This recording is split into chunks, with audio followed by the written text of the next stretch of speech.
Are you struggling to come up with original content week in and week out? Start a podcast. Interview your ideal clients, let them talk about what they care about most, and never run out of content ideas again. Learn more at sweetfishmedia.com. You're listening to B2B Growth, a daily podcast for B2B leaders. We've interviewed names you've probably heard before, like Gary Vaynerchuk and Simon Sinek, but you've probably never heard from the majority of our guests. That's because the bulk of our interviews aren't with professional speakers and authors. Most of our guests are in the trenches leading sales and marketing teams. They're implementing strategy. They're experimenting with tactics. They're building the fastest growing B2B companies in the world. My name is James Carberry. I'm the founder of Sweetfish Media, a podcast agency for B2B brands, and I'm also one of the co-hosts of this show. When we're not interviewing sales and marketing leaders, you'll hear stories from behind the scenes of our own business. We'll share the ups and downs of our journey as we attempt to take over the world. Just kidding. Well, maybe. Let's get into the show.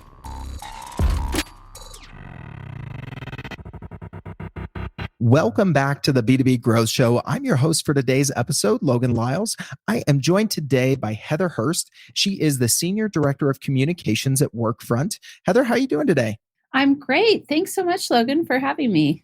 I love it. Thank you for being here. We were joined by Justin Hyatt a while back on your sales development team, and he dropped some great knowledge several episodes ago. So excited to chat with another member of the Workfront team. Heather, for folks who aren't familiar with you or the team at Workfront, I would love for you to give us a little bit of background on yourself and what you and the team are up to these days.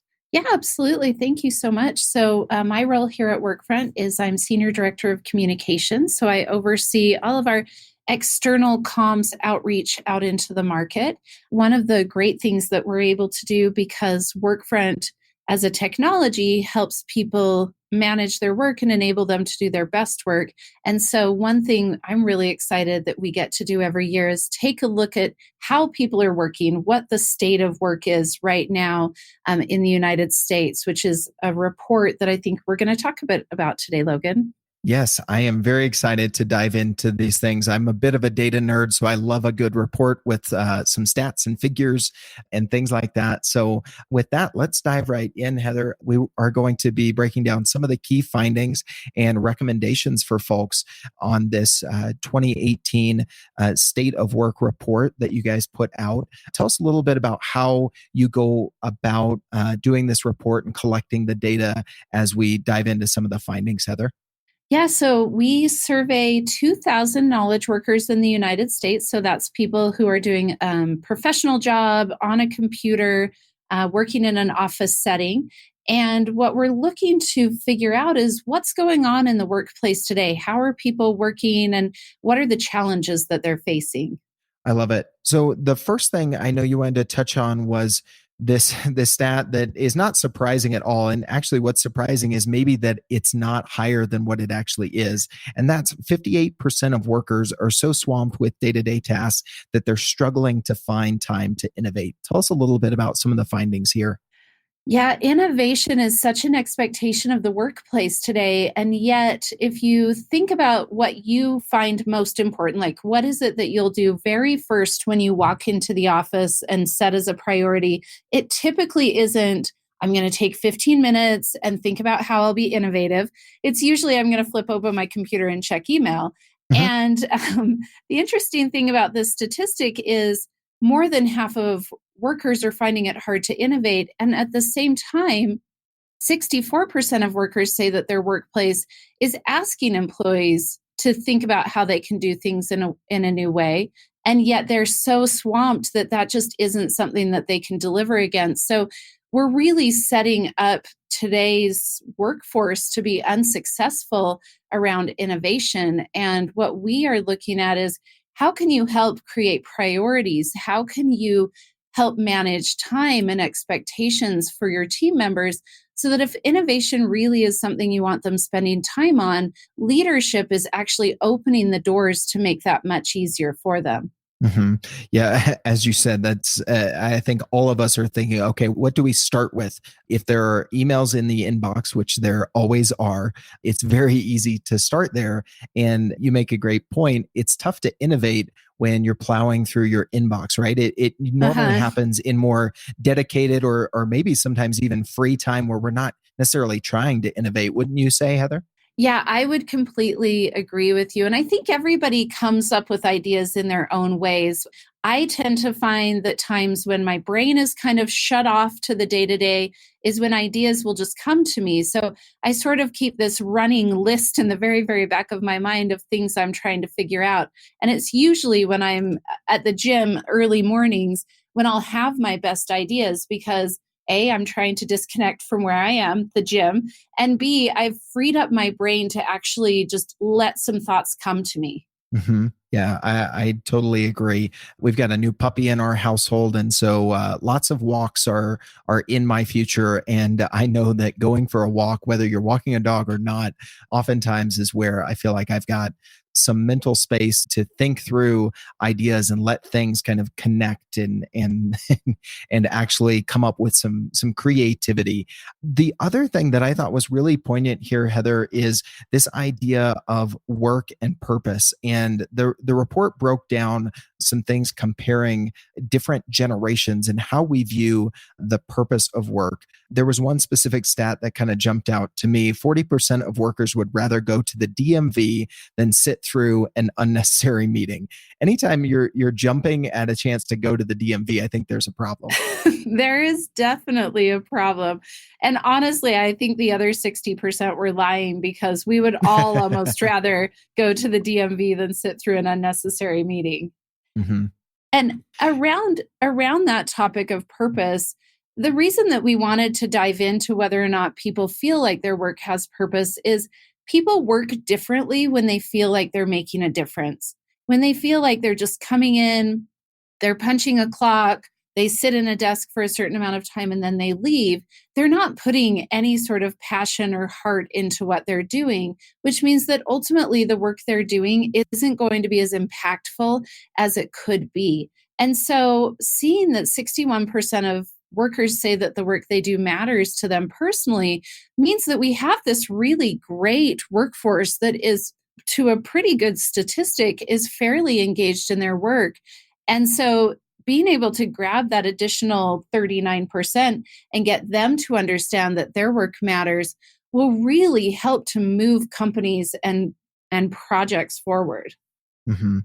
So tell me a little bit about where you see the role of automation playing a bigger factor here. We talk to folks all the time in the marketing and sales automation space, but I think automation plays a big role here. As you mentioned, we've talked about kind of the mundane tasks that take away from innovation. Were there some thoughts that and some findings that kind of pointed to the role of automation where that might impact the way that we're able to create some more free space for us? Yeah, absolutely. One of my favorite quotes from Alan Lepofsky at Constellation Research, he says, I'm paraphrasing here, that if you have a job that could be replaced by automation or robots, completely replaced, you probably don't have the greatest job in the world. What we're looking at with automation for today's workforce is how do we free up people from the mundane, repetitive tasks and actually give them time for that innovation that we started off this discussion Mhm. talking about. And almost half of our respondents say that some parts of their job have been taken over by automation, freeing them up for more strategic work. And so you have people who are no longer having to go through the motions on repetitive things. They're actually able to spend their time doing what the business most wants them to do.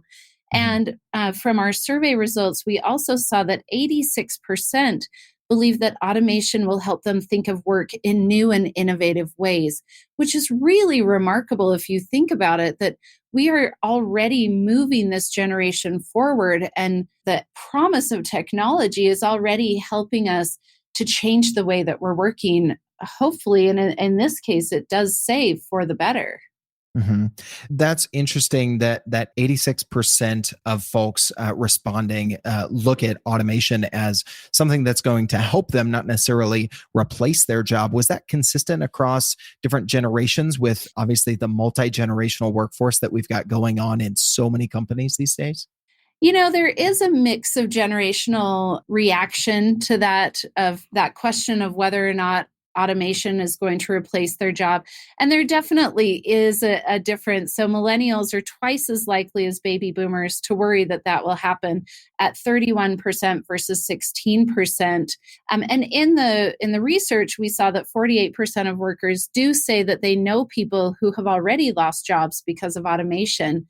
But on the hmm flip side of that, we do see a really positive outlook around automation because, again, any job that a robot or a computer could do for you is probably not the stimulating kind of work that people want to be doing. The strategic thinking, the innovation, the problem solving is really what drives us all. hmm That's really surprising to me that millennials seem to be more worried about it than other generations, or at least more so than baby boomers. Myself being a millennial, I tend to think of myself and my peers more in that first camp of viewing automation as, hey, this is going to help me get more done. This is going to help me focus on the higher priority things, be more strategic, be more innovative. So that was interesting to me. Did you find that surprising as well? I did find it surprising. In a way, I would have thought that it would have gone the other way. But I don't know if it's more a concern of people who are relatively young in their careers, which the younger end of millennials are, that they could tend to be a little bit more worried about it, where baby boomers have seen technology come, they've seen what it has been able to do, and they're seeing how much it can change the workplace for the better. hmm Yeah, that makes a lot of sense. All right, today's growth story revolves around search engine marketing, and we'll be shining the spotlight on Aegis Software, a company that makes software for manufacturing operations. Aegis was one of the first companies in their space to invest in search marketing, but as competition grew, their performance plateaued. To counter this, they hired Directive Consulting, the B2B search marketing agency. With unparalleled experience in inbound lead gen for B2B companies, Directive was able to increase Aegis's monthly online leads by 457%, while at the same time lowering their cost per lead by 147%. Now I have a hunch that Directive can get these kind of results for you too. So head over to directiveconsulting.com and request a totally free custom proposal. That's directiveconsulting.com. All right, let's get back to this interview. So the overall outlook on digital transformation, were there some more stats that you wanted to share there, Heather, on kind of the overall thoughts on digital transformation from different generations and the respondents as a whole? Yeah, so digital transformation is a big thing that's happening in the workplace today. It certainly, for every company that can get it right, it certainly results in a good deal of profit and growth for those companies. So that's something that it seems every company is going after today. But to quantify that from our research, almost 3 in 5 workers say that their company is going through a digital transformation. And that means they're looking for digital ways that they can manage their work better, which is really interesting. In a way, I feel like that statistic is a little bit low. I'm surprised that there are any companies not going through digital transformation. I think like your other statistic, I think the others are just lying or maybe not thinking and just clicking through on that question. Because I'm with you. I think it's 100%. Yeah, I completely agree. I mean, we work with industries across the board, and it's really interesting to talk from retail to manufacturing, how much digital processes are helping them to make the difference between surviving and thriving in today's economy. So really impressive to see. I think that this digital transformation statistic is only going to increase. And we're seeing that more people are looking for tools, right? Like as we transform digitally, we really are looking for solutions to keep up with that. So 44% of respondents say that they're requesting more tools to manage their work and that they want guidance when it comes to work management. Like, how are they going to wrap their arms around everything they need to do and everything they're committing to do so that they can stay on top of it and deliver a really positive result? Yeah. Yeah. One of the best books I've read recently on productivity, which I kind of thought, why do we need another book on productivity? But it was actually a very, very good read. It's called What's Best Next from Matt Perman. It does come from a Christian worldview perspective, but I think even if that is not your belief system, there are some great things on productivity that I pulled from that book, and we've recommended it to folks as well. And it really, he kind of touched on a core thing. You opened in the beginning talking, Heather, about, defining knowledge work and how many of us are knowledge workers, and our biggest struggle versus generations past that weren't necessarily doing knowledge work, a majority of the economy, is we don't know necessarily what our work is, how to define it, and how to define success. So therefore, trying to back up and see what is, not only efficient, but what is effective. And so that kind of reminded me, as you mentioned that point there about getting our arms around our work and being able to feel like kind of we know where it's going. I think that's a big issue with overall productivity, is kind of defining and getting our arms around the entirety of our work. Yeah, I completely agree with you, which is actually why our CEO, Alex Shootman, has written a book about how to get work done and how to get it done right, quite frankly. He talks about, similar to the book that you referenced, what a best next action is and how you can plan forward for the steps that you need to take to get all of your work done and to do it really well. And his book, Done Right, actually releases December 12th, so pretty soon here. Oh, nice. Awesome. All right. Well, Heather, let's wrap it up with some recommendations that came out of this report. We've shared some stats and figures. One we've already touched on: carve out time for innovation. There's some more specifics you'd like to share with leaders, either on that point or some other recommendations that you think were tangible takeaways from the report and what you guys saw? Yeah, there's a couple that I'll mention. The first one is around purpose. I do think it's really important for leaders to help their team find purpose, because if you understand what you're driving toward, what the end goal is of your work, you're going to be more aligned as a team. You're going to be working much better toward that end goal. And the work that you produce is going to be higher quality because everybody's on the same page around what they're trying to accomplish together.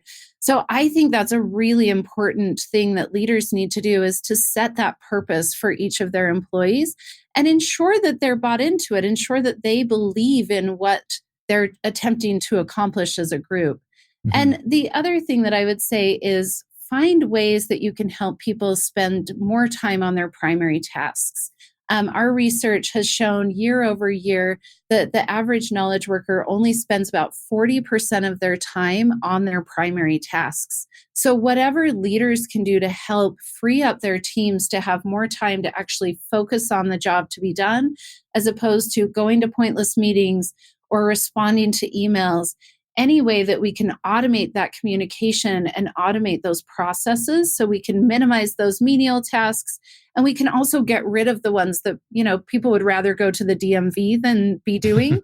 That should be a huge driver of leadership today. So those are two really key things. Yeah, I think being able to cast the vision and help your team identify with the purpose of the organization and how that aligns with their individual goals.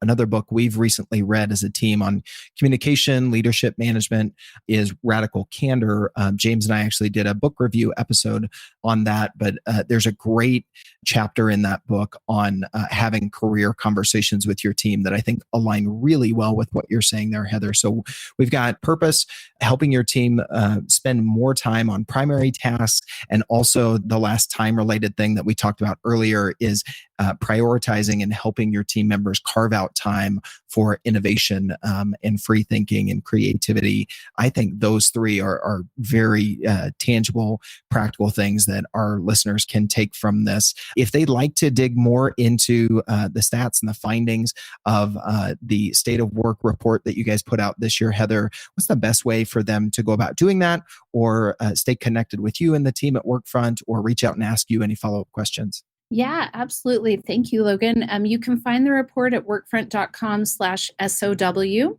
And please feel free that it's ungated content. Please feel free to go check that out. And then if you'd like to get in touch with me, feel free to tweet me at Hurst, so HEHURST, or you can feel free to tweet us at Workfront. I love that. Ungated content for the win, right? Always, every time. Awesome. Heather, this has been a great conversation. Thank you so much for joining us on the episode today.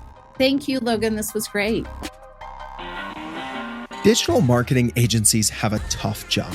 You have to stay on top of the latest marketing strategies for your clients and your agency. What if there was a way you could address both at the same time?